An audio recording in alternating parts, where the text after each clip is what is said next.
We're here at Brave and Fortune Studios. I'm Carissa. I'm young Nephilim.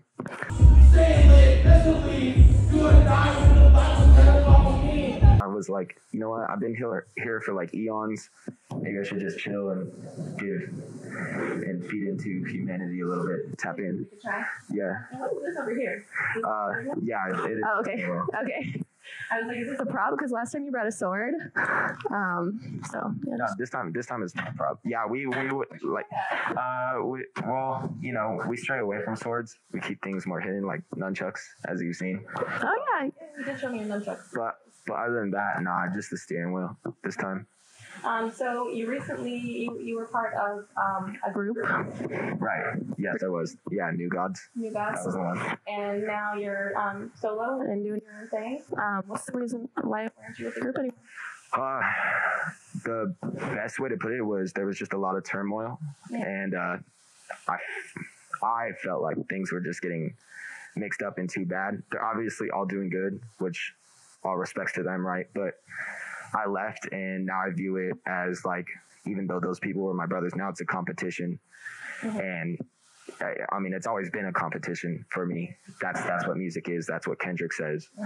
And so that's just how. I don't know that. Then what are you doing? Right? Yeah, it's like you can make good music and you can make people vibe out, but like making art that will last forever. Yeah, it's going to be out there forever. And that's why I enjoy doing what I do too. It's like these interviews are going to be out there until the internet is non-existent. You know, if you have people that are on your level and that can work alongside you, like that's great. But sometimes you have to like not necessarily leave people behind, but like go on your own way because you have like a different vision or like you're working harder on this or that or whatever. So that's totally understandable. Definitely. Yeah. So, you know, and as of recent, it's been getting a little more heated because I just like posted like "Kill the New Gods." Wasn't that the Facebook or the Instagram group name? Yeah. Or, no. Yeah, it's "Fuck the New Gods," but I took it to "Kill them." Oh. Mainly, that's just me like trying to make contests. I feel like with the experience that I've had with them, which was joyous. I enjoyed it. And I do enjoy meeting these people and experiencing them before, you know, they got bigger, which, you know, that's all them. You know, all respects to them for what they do. But, you know, I feel like a lot of what's going on here locally is a lot of people aren't contesting other people. A lot of people are just throwing shade. Let's just get it out of the way, you know? Sure. If there's an issue, like, let it be known. And that's just how it is for me. They have their plans, I have mine.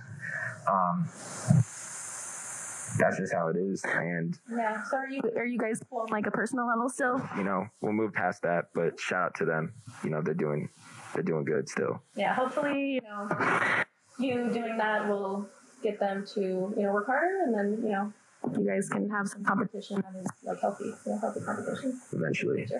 Eventually. Yeah. So, why do you wear masks all the time? Is it just your vibe? Wow.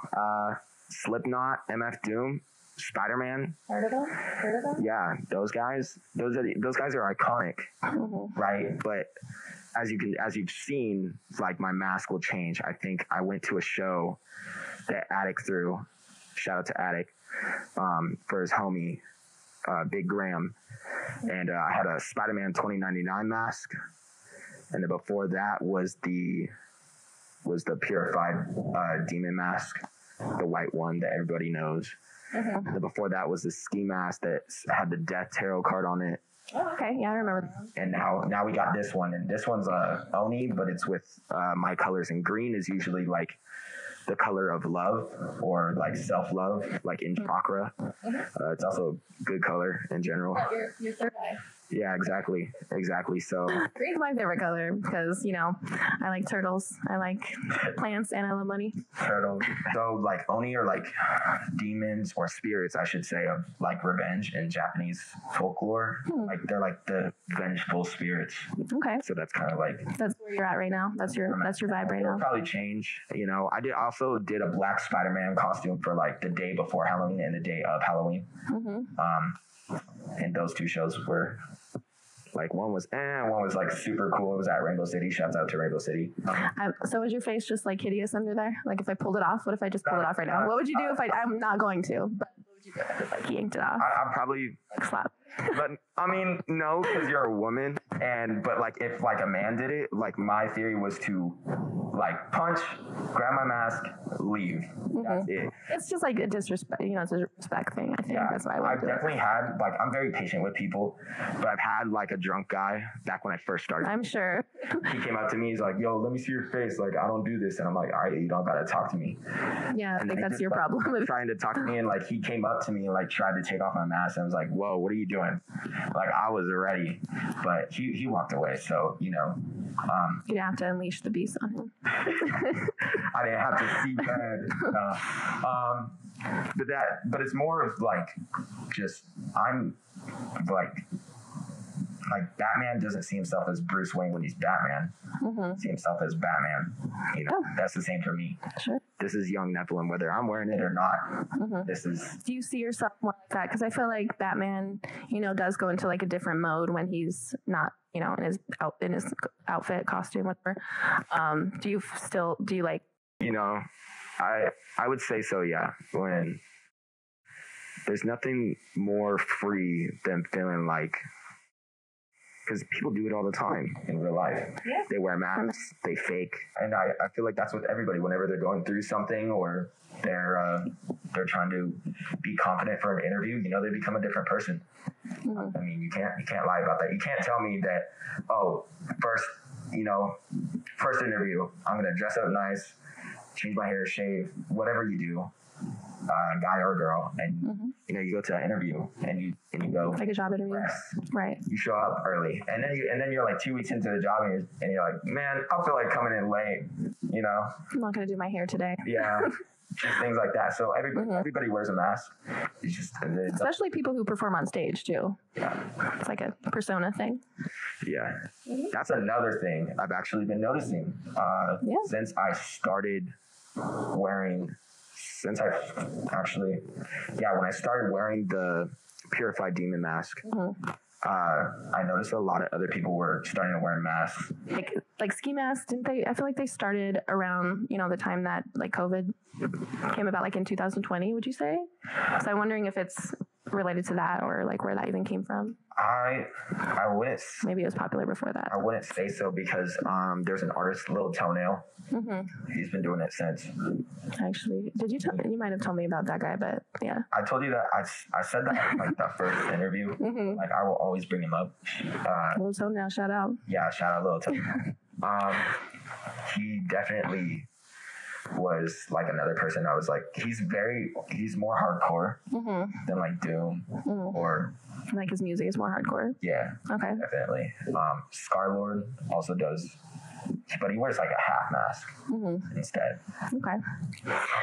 Do you feel like you are more yourself when you wear a mask? Because I don't know. Do you feel like you're more yourself when you wear your mask? No, that's a good question, right? Because I feel like when I'm like wearing sunglasses, I like feel like more comfortable because like nobody can see my eyes, So yeah, no, definitely. No, I'm just. This is a part of me, right? Sure. This isn't like me entirely. It's just a part of me that people get to experience. Everybody watching. And you now in this time frame, right? But outside of here, I'm, a different guy, really. And even then, when I'm at work or, school or gym, whatever it is I'm doing, even when I'm making music, it's, I'm all of those different versions of me. Okay. This is only like one aspect that makes me fully me. All right. And do you think that you do have like a stage persona, like a different stage persona too, like on top of that? Because I feel like almost every single artist does, like, and also just like entertainer, like Jim Carrey might not act like Jim Carrey from fucking Ace Ventura at home, like as an example. Yeah, I don't think Jim Carrey's up in there. Like, he may be. Who knows? but he rolls the car over and he's like a glove. He's not doing that every day. Let's hope not. But yeah, stage presence. I mean, if you remember the like stage persona, the flow show. Mm-hmm. I was there. I was in there moshing. Taylor. And I think that was for Echo the Savage's birthday party. Was that the last one? Yeah, shout out to Echo the Savage. Thank you, Echo the Savage. I really appreciate this. But yeah, when I was there, as you can see, like I am with the people. I think the stage is like, it's almost like when gods are sitting above the clouds, or, you know, like people view it as like a higher pedestal, like they're entitled to have attention because they're on the stage. Sure. You're really not. You have to look at your crowd and see who's with you, who's not. And it just so happened to be that day when I joined everybody on the floor. I was with them and they were with me type deal. It was Maddie Stay Lit, and we did Two New Gods, and oh man, Rodney was like singing my lyrics, like the first like quarter of it, and I was like, oh, this is sick. And then when I did my second song, which was limited edition Suicidal Person, it was either that song or a different song that I haven't released yet. Oh yeah, it's a different song I haven't released yet. No, wait, it's called Bliss. Man, I've been doing so many songs I forget. Bliss, everybody was with that. That was the one where it was like, what's up, run up, don't touch, you fuck up. And that was like, people were just bouncing. Like the clips from that were amazing from what I got. I do want to say shout out to the people of June. And if I miss any names, I'm sorry, but like Legacy, Black Cat's in there, Drop Dead Shorty, Lemon Vice. What projects do you have being a solo artist now? Do you have like a new album coming out, or like dropping some new singles, new shows that you're going to be doing? Harrison, you've been doing a lot of solo shows anyway recently, right? Yeah, I have been doing my best to, like, you know, now that I'm not a part of a team, now I've been, you know, I want to connect with this person, and just like, you know, invest in myself, really. You know, obviously nothing comes free. Okay. So you got to just like, you know, throw 100, 200, maybe more to like get a spot. And that's just really what it's all been about. It usually is like you pay $100 or $2 to perform. Not as of recently. Shout out to G2 Pad. He was the one that, he was hosting his shows at Rainbow City. But I think recently he's been working with 50th Records or 50 Records. Shout out to them as well. They have a dope venue that's like 18 plus, or it's all ages. So it's a super sick spot. But what's the name of the venue? 50 Records. That's 50 Records. Okay. All right, I'll have to check that out. So I actually want to start putting shows together. I've had a few people ask me about it, and I'm like, I'd love to. I'd put like some house shows together, but I want to be able to pay the artists. I also am working on bringing some new, like not new, but bigger art, like big artists to Portland, and then, you know, having some of the local artists, you know, maybe pay for those ones. But when it comes to just, you know, like local shows with local artists, I would love to be able to pay the artists for performing, because it's like, I think people should be paid for making art. Like that, it takes a lot of time. Like, yeah, I'm an artist as well. Like we love doing it, but it takes a lot of time and a lot of effort. So make sure you pay your artists. Like $10 for a show is nothing, you know, like it puts a couple dollars in at least the promoters' pockets. And, you know, you have to pay for the venue and all that shit. So, yeah, I think, you know, if you're not getting paid to do shows, I think you definitely can, because you're a great artist. But, so you said that you've been doing a lot of shows. Do you have any new songs coming up?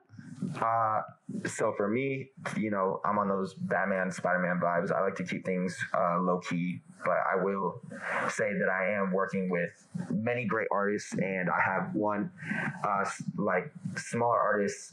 He's a very nice guy. His name's Jafet, or I believe it's Lil Jafet. Jafari or Jafet? Okay. Yeah, we got a project coming out called The Warlords. Oh, okay. I've been like a scientist because I do a lot of recording by myself and do mixing by myself. And so I don't know if you've heard. I've never heard somebody being called a scientist. I like that. Just doing experiments, you know. Like scientists, yeah, for sure. I had a song called Haunted Space. It's kind of like Steve Lacy vibes. So go check that out, Haunted Space. Where can they find that at? On everywhere. Spotify, Apple Music, YouTube, just Haunted Space, Young Nephilim. Do you have any like solo music videos? Yeah, of course. My song Well, which is more like a Mac Miller type vibe. Okay. There's a music video for that. On YouTube? Yeah. Is it on your YouTube or how do we find that? I believe I put it. Listen to your amazing music, but also see you wearing your mask. A while ago when I was still good with the New Gods, I put it on the New Gods channel, but I'm going to work to I have my own YouTube channel already. So I'm going to work on flipping that over there. And then the guy who recorded that, James Carter, very great guy. We do got another music video coming out for a darker song that I did called JST. Okay. And that song is more like an experience. That's the best way I can put it. Whole experience. I feel like that's what you bring. I feel like that is what is unique about you as an artist, is that you bring a whole experience, like with your personality and your mask and everything. It's a whole vibe. That's what it's about. Because it's not for the clout. It's not for the fame or the money for me. Like when you said like artists should get paid for shows, bro, just bring me like a 3-piece from Popeyes. Well, if you could live off of what you make being an artist and be an artist full time, wouldn't you do that though?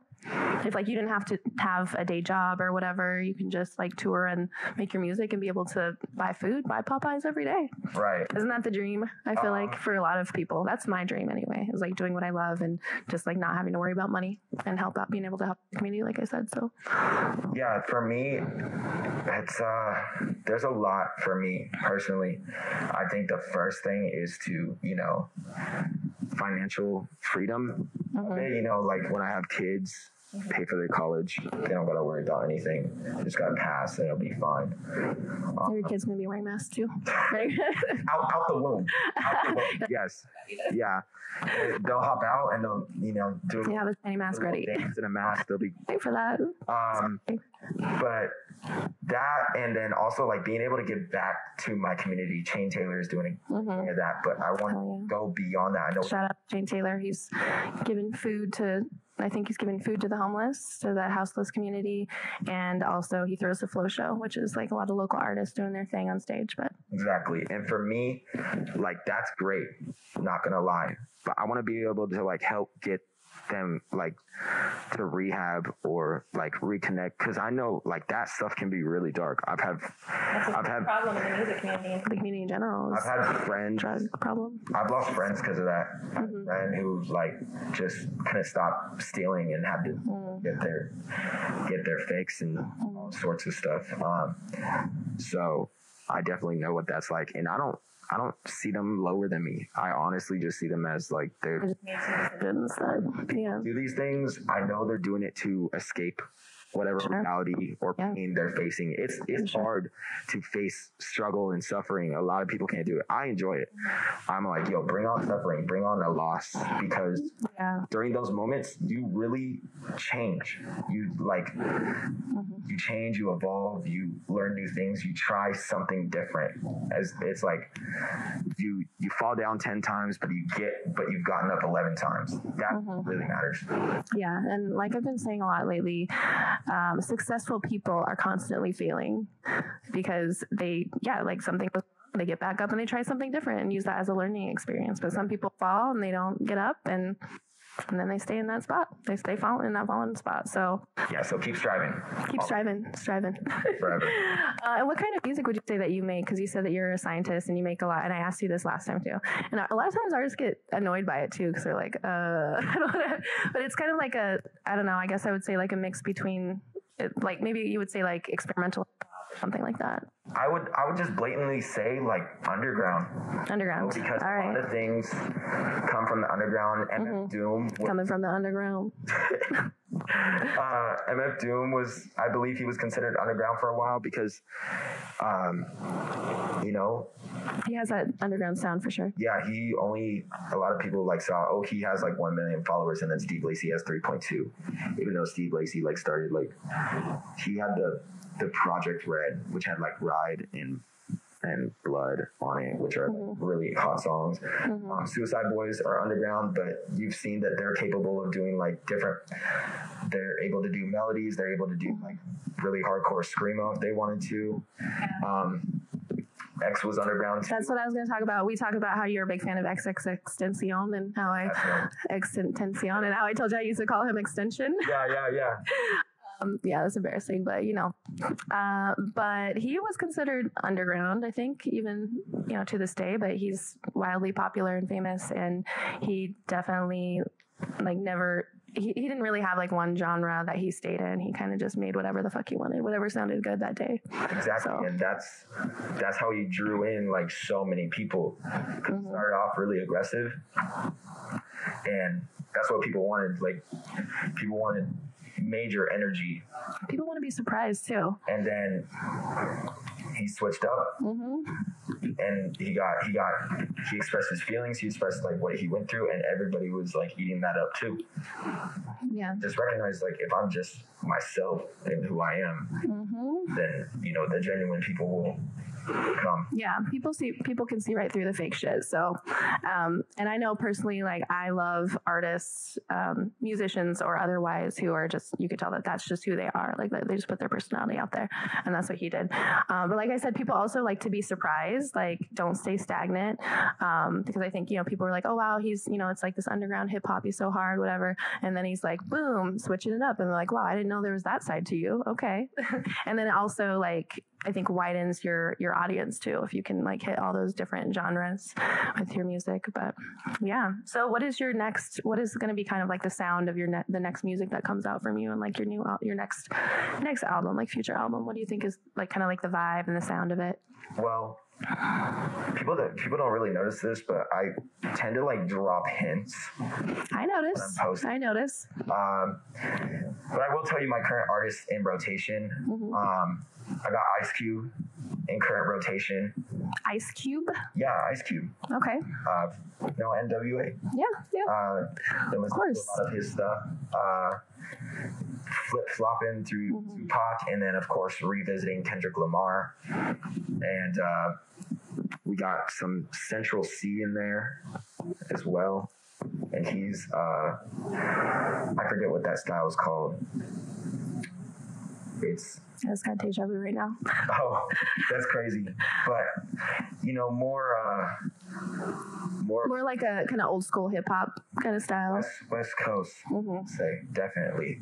Okay. And then I'm also like trying to figure out. I got West Side Gun in there. Have you ever heard of him? I'm not going to pretend like I have. Oh my gosh. I was going to, but I was like, he's going to ask me what one of my favorite songs are.